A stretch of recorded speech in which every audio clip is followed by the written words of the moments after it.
All right, let's do this.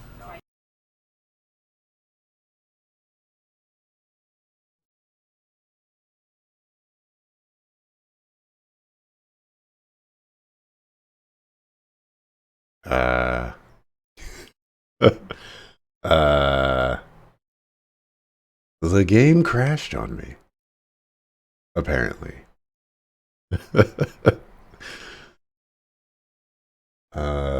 Okay. Let's try this one again.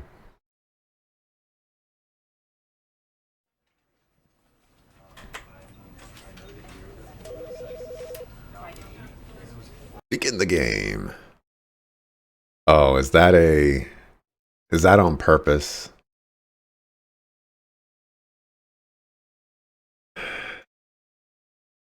Purpose. Oh, does this game have achievements on the Epic Games Store? I'm not seeing anything that leads me to believe that that is the case.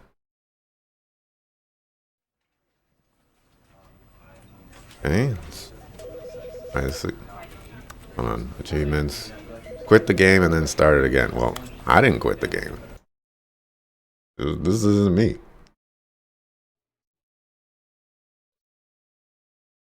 All right. Well, I wanted to play Stanley Parable today. All right. Let me try. All right. After a ton of troubleshooting and some Google searches, I'm going to hit begin the game, and hopefully the game is going to play this time. This is the story of a man named Stanley. Stanley worked for a company in a big building where he was employee number 427. Employee number 427's job was simple. He sat at his desk in room 427 and he pushed buttons on a keyboard.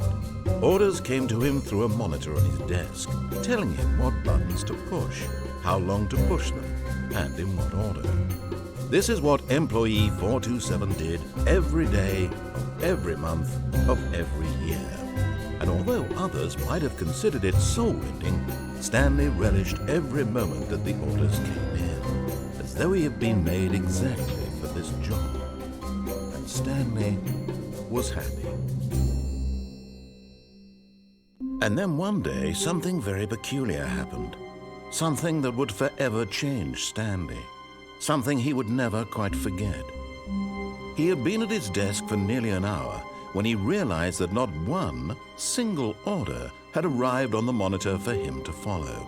No one had showed up to give him instructions, call a meeting, or even say hi. Never in all his years at the company had this happened, this complete isolation. Something was very clearly wrong. Shocked, frozen solid, Stanley found himself unable to move for the longest time. But as he came to his wits and regained his senses, he got up from his desk and stepped out of his office.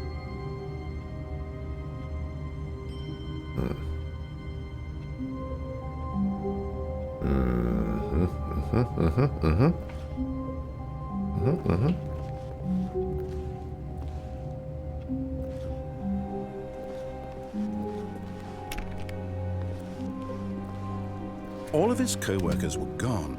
What could it mean? Stanley decided to go to the meeting room. Perhaps he had simply missed a memo. No matter how hard Stanley looked, he couldn't find a trace of his co-workers.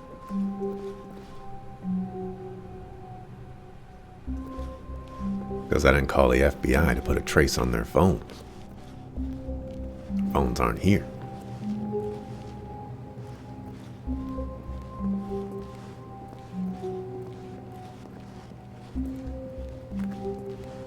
I don't think there's a like an action. There's use item. Doesn't seem like there's a button to. Maybe that's the. Okay, there is a button.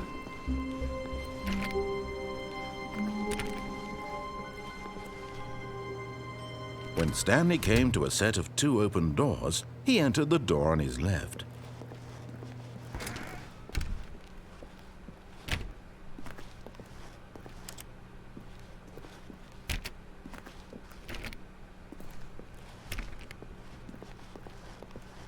Yet there was not a single person here either.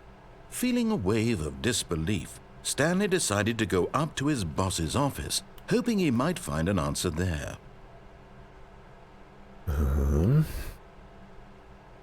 Today is Friday. Only 7:30 right now. So it's the weekly review that's coming up. You know, I could see why people don't want to be here for the weekly review. You know, some people might get fired. There's tips for not getting fired, or there were tips for not getting fired over there. So makes a lot of sense. Whiteboard manager.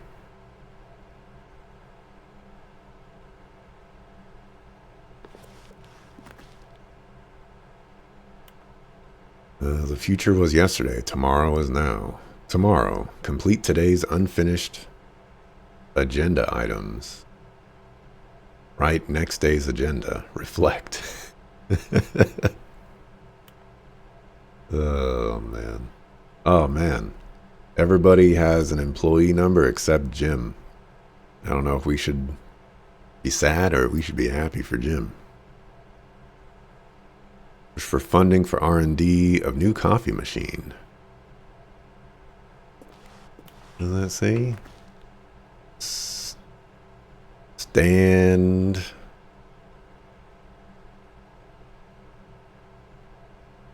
something graphs. Get Chris out of the broom closet. Synergize papers. Hire someone to synergize papers. Papers are too synergized. Fire paper guy. Hire somebody to fire paper synergizing guy. Who moved my desk? Please keep the targets on the topic of erased. I can't jump. Can't jump in a game. Is it actually a game? Bi-quarterly post-review review. Work harder. Hard worker. Stock market is somewhere here. Colored in segment. Rate out which chart on the same slide depict the same information. Rate the increase of graphs per slide. Oh dear. Please no more charts. The boss appreciation minute. On your boss's appreciation minute worksheet, circle the top 20 things you love most about your boss. Fill out in triplicate and... Oh, okay. We're moving too fast. Monetized, free to play. Uh-oh. Uh-oh. Gotta get homeboy Slice out of the broom closet. Stanley stepped into the broom closet, but there was nothing here, so he turned around and got back on track.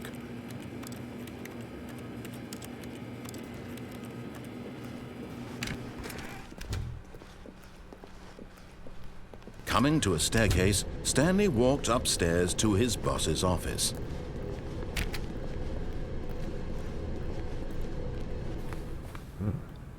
Fancy.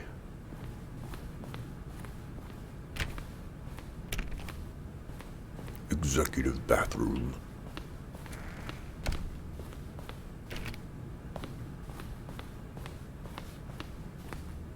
I mean, at this point, I'm just waiting for a zombie to pop out. Stepping into his manager's office, Stanley was once again stunned to discover not an indication of any human life. Shocked, unraveled, Stanley wondered in disbelief who orchestrated this. What dark secret was being held from him? What he could not have known was that the keypad behind the boss's desk guarded the terrible truth that his boss had been keeping from him. And so the boss had assigned it an extra secret PIN number. 2845. But of course, Stanley couldn't possibly have known this.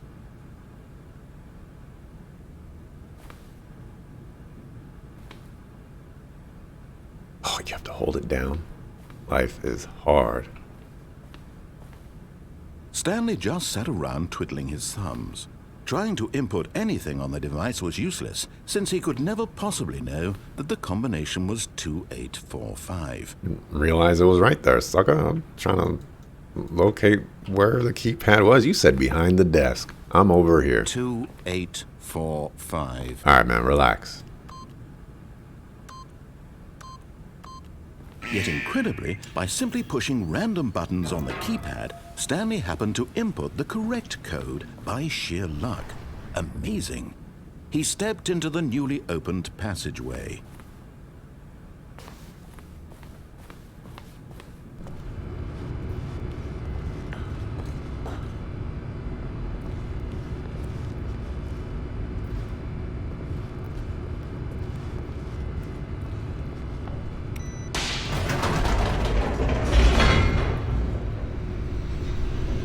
I need some juice. I ran out of water. It's rough times.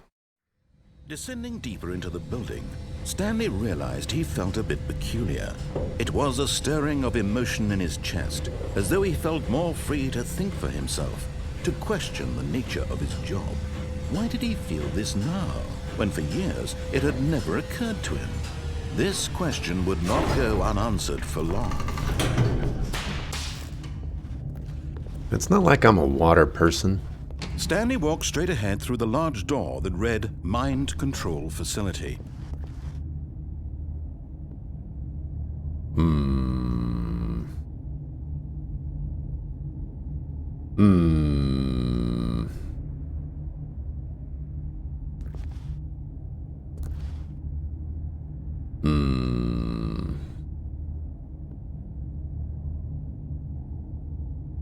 See,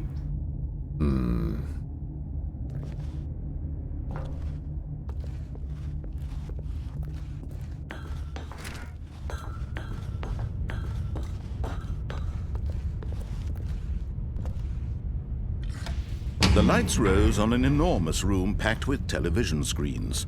What horrible secret did this place hold? Stanley thought to himself. Did he have the strength to find out?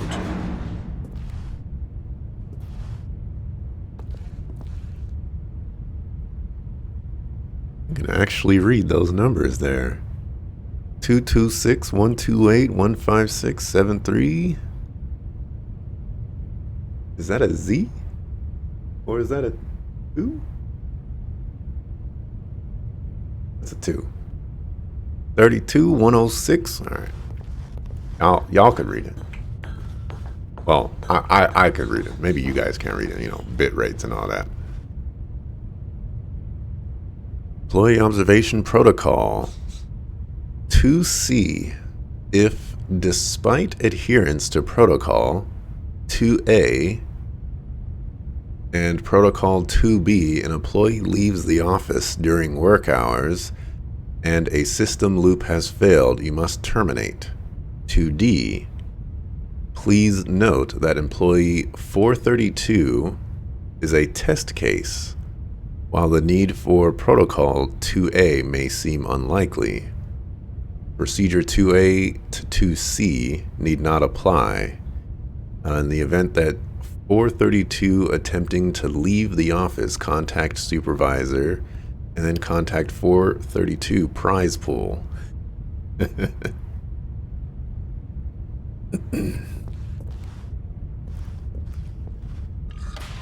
Now the monitors jumped to life, their true nature revealed.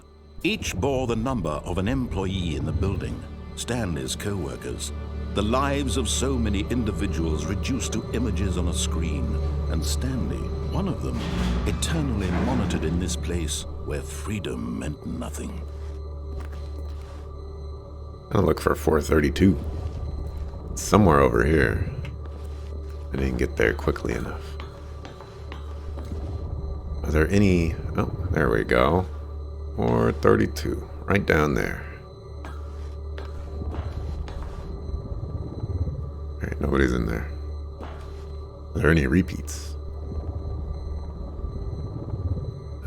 Oop, fired. What employee were we? We were like 417, 416 or something like that.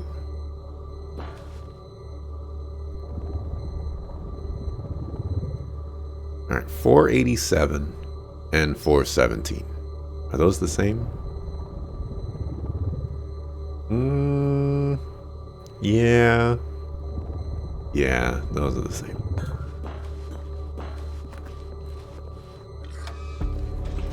This mind control facility, it was too horrible to believe. It couldn't be true.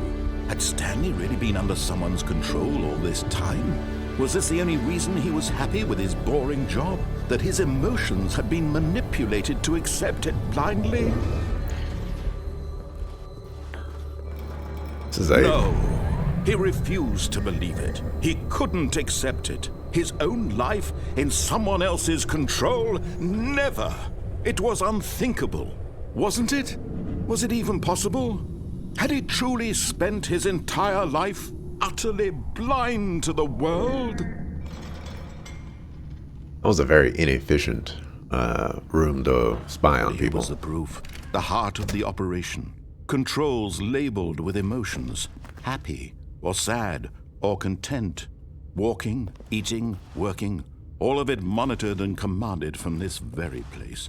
And as the cold reality of his past began to sink in, Stanley decided that this machinery would never again exert its terrible power over another human life.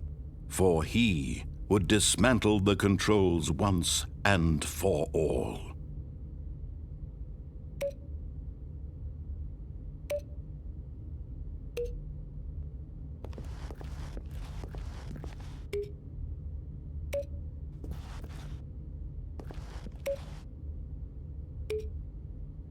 Yeah, we could press these fast enough. We can make a decent beat out of this.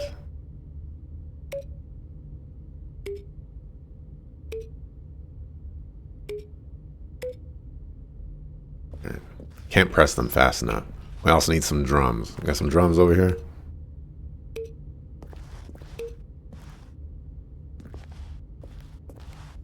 Got no drums.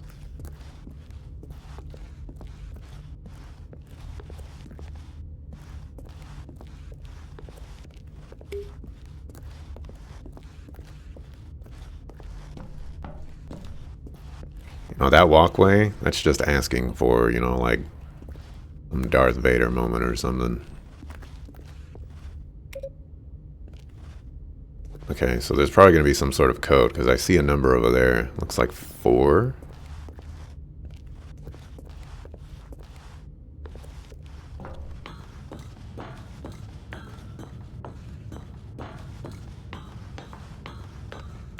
What does that say right there? And when at last he found the source of the room's power, he knew it was his duty, his obligation, to put an end to this horrible place and to everything it stood for.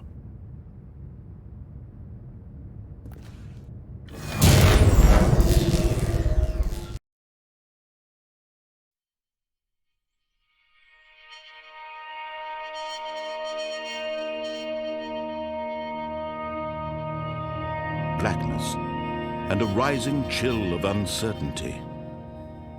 Was it over?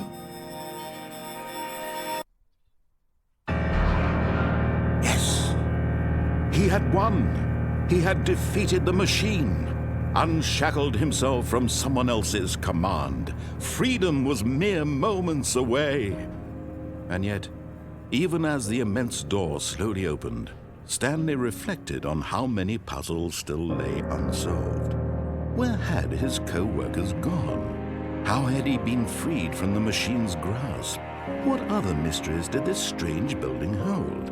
But as sunlight streamed into the chamber, he realized none of this mattered to him, for it was not knowledge or even power that he had been seeking, but happiness. Perhaps his goal had not been to understand, but to let go.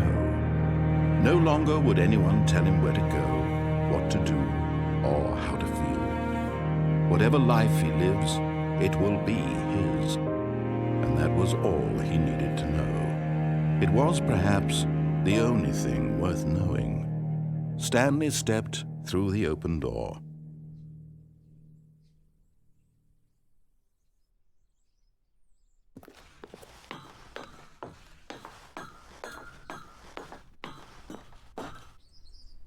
Stanley felt the cool breeze upon his skin, the feeling of liberation, the immense possibility of the new path before him. This was exactly the way, right now, that things were meant to happen. And Stanley was happy.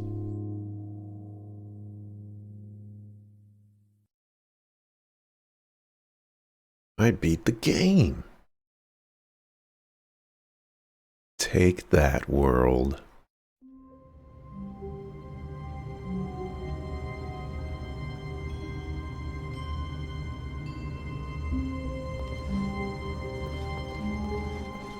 All of his co-workers were gone. What could it mean?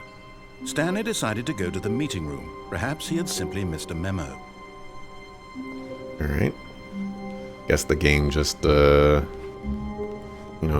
starts all over. It's fine. I wanted to see what the other options were anyways.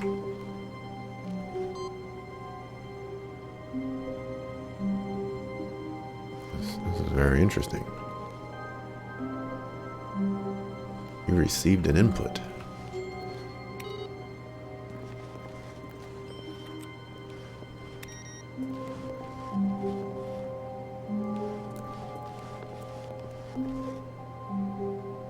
That a secret? That must be a secret.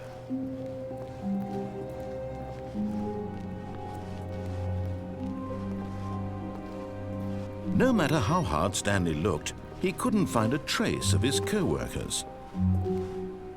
Must be a secret. Must look for all the inputs and put them in. Oh yeah, I wanted to see what number we were. 427. Okay, I was wrong.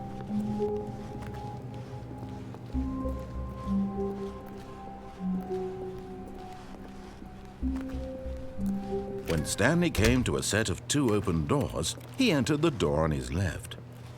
Right. This was not the correct way to the meeting room, and Stanley knew it perfectly well. Perhaps he wanted to stop by the employee lounge first, just to admire it.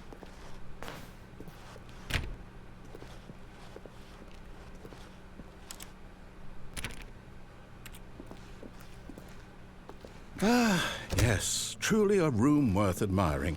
It had really been worth the detour after all, just to spend a few moments here in this immaculate, beautifully constructed room. Stanley simply stood here, drinking it all in. Oh, $1.25.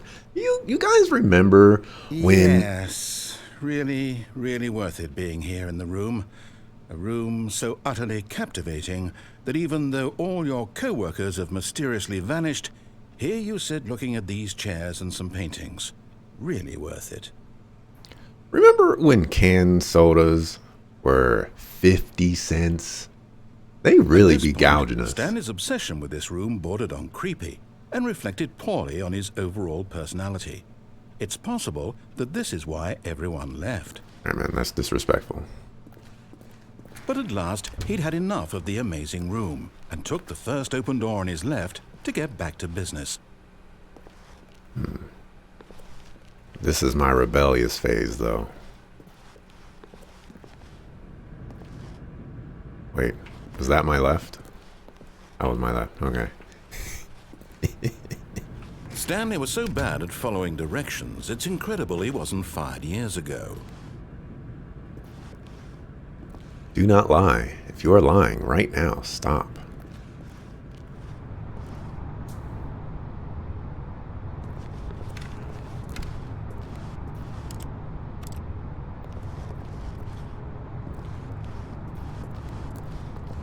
Do not jump from the cargo lift while it is in motion. Will cause death. Penalty for misuse of cargo lift, $1,000. Penalty for jumping off the cargo lift, $5,000. Yikes.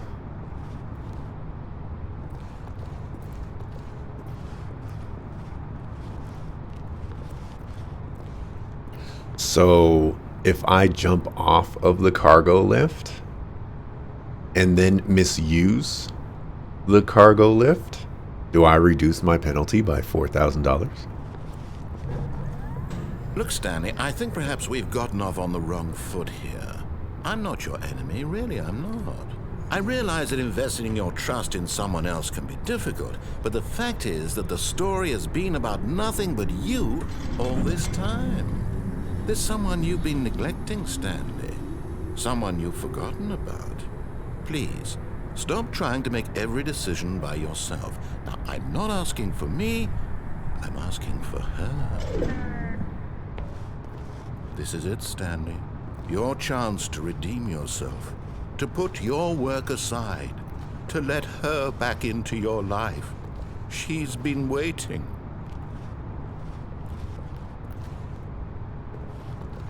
You'll see those papers.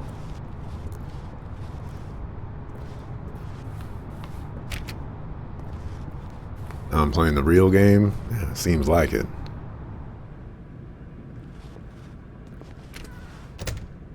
Game kind of reminds me of Portal in a way. This game is more about like having the choice to, or so far it's about having the choice to make rebellious decisions. Whereas Portal, we're just rebelling, but similar vibes.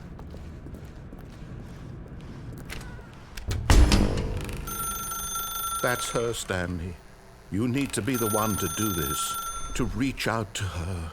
If you can truly place your faith in another, then pick up the phone.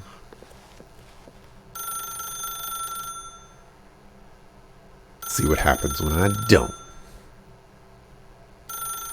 As I pick up that phone, the machine is going to talk to me and start giving me a social security number of somebody, and then I'll have to go save them, and then I'll get another number, and I'm going to go save them too, and it's like I don't understand what the purpose of my mission is. Just help me out here. Give me some answers. Person of interest. If you haven't seen that TV show, I highly recommend it. It's a really good show. Really, really good show. It starts off, you are being watched. Our government has a secret system, a machine that spies on you every hour of every day. I know this because I built the machine. It's great. All right, can I leave? Cannot leave. I have to pick up the phone. Oh, I should have unplugged it. Ooh, I failed.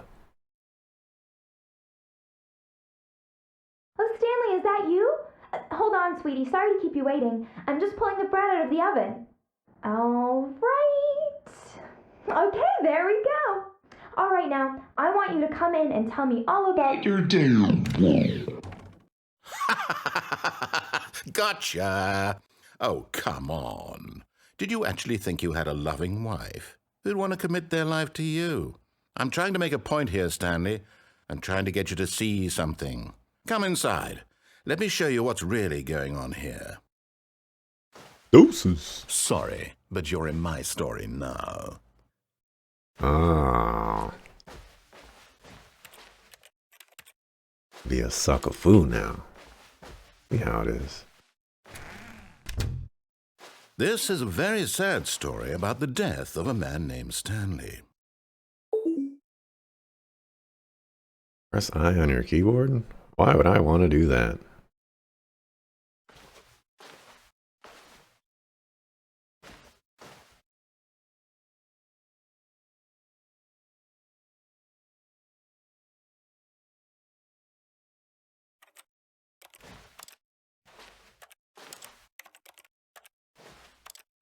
Alright, well, I guess I have to do that. What if I press U? Oh.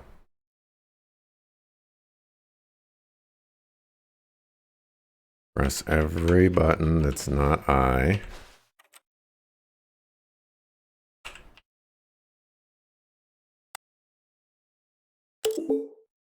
Okay. About 427. 427. All right. Stanley is quite a boring fellow. He has a job that demands nothing of him, and every button that he pushes is a reminder of the inconsequential nature of his existence. Heck 9? Look at him there, pushing buttons, doing exactly what he's told to do. Now he's pushing a button. Now he's eating lunch. Now he's going home. Now he's coming back to work. One might even feel sorry for him, except that he's chosen this life. But in his mind, he can go on fantastic adventures. From behind his desk, Stanley dreamed of wild expeditions into the unknown, fantastic discoveries of new lands. It was wonderful, and each day that he returned to work was a reminder that none of it would ever happen to him. And so he began to fantasize about his own job. First, he imagined that one day while at work, he stepped up from his desk to realize that all of his co-workers, his boss, everyone in the building had suddenly vanished off the face of the earth. The thought excited him terribly. Spend time with the boys. Oh, can't press numpad numbers. Oh, is that O? So he went further. He imagined that he came to 2 open doors and that he could go through either. At last, choice. It barely even mattered what lay behind each door. The mere thought that his decisions would mean something was almost too wonderful to behold. As he wandered through this fantasy world, he began to fill it with many possible paths and destinations. Down one path lay an enormous round room with monitors and mind controls. And down another was a yellow line that weaved in many directions. And down another was a game with a baby. And he called it the Stanley Parable. It was such a wonderful fantasy, and so in his head he relived it again, and then again, and again, over and over, wishing beyond hope that it would never end, that he might always feel this free. Surely there's an answer down some new path, mustn't there be? Perhaps if he played just one more time. But there is no answer. How could there possibly be? In reality, all he's doing is pushing the same buttons he always has. Nothing has changed. The longer he spends here, the more invested he gets, the more he forgets which life is the real one.